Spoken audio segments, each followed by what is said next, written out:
Le crash test de la voiture électrique la plus vendue au monde, un demi-million de Wuling Hongguang a été vendu. Mais est-elle sûre? Voilà, vu la miniature là, ça a pas l'air très très safe quand même tout ça, hein.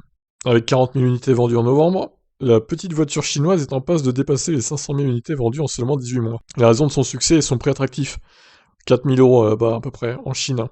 Mais ce n'est pas tout, car cette super compacte à zéro émission fait plusieurs bons coups et s'est imposée à l'ombre de la Grande Muraille comme une citadine branchée et attrayante. Il est donc naturel de se demander si une voiture aussi populaire est également safe. En Chine, elle a été évaluée dans une série de crash tests. Dans l'une d'entre elles, elle était opposée à une autre voiture électrique compacte d'une marque totalement différente. Elle est équipée de batteries au plomb et a un look qui imite celui de la Mercedes Classe G. Ah oui, on en avait parlé vaguement, je crois, de cette voiture-là. Les deux voitures ont simulé une collision frontale décalée de 50% à 64 km/h. La Wuling a beaucoup mieux résisté que l'autre voiture.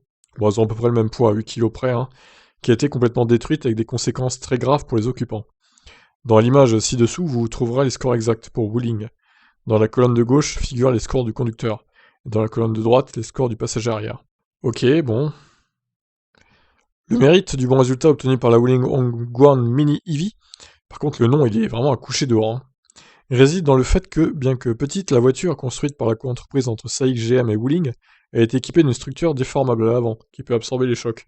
L'avant de la voiture a subi de nombreux dommages, et les portes peinent à s'ouvrir après le choc. Mais dans l'ensemble, les zones où se trouvent les passagers semblent avoir bien résisté, et la batterie protégée est presque entièrement intacte. Bon, bah, elle a pas l'air si catastrophique que ça niveau sécurité, alors. Évidemment, c'est moins bon que nos voitures européennes, mais bon, vu le prix en même temps, si c'est le résultat d'une collision frontale avec un véhicule électrique léger, il est effrayant de penser à ce qui se passerait s'il s'agissait d'une voiture standard, une tonne 2, 2 tonnes 4. Oui, là par contre, ça serait un camion, bon là, elle serait éclatée, quoi. Une voiture standard un peu plus lourde pourrait potentiellement détruire la Wuling, de la même manière que l'autre véhicule électrique du crash test a été détruit. Donc là, c'est le résumé de l'autonomie, etc., de la voiture, la vitesse, 100 km/h quand même, 4 places, 741 litres d'espace avec les sièges arrière abattus, voilà, les dimensions, 1,49 m de large, 2,92 m de long, 1,62 m de haut.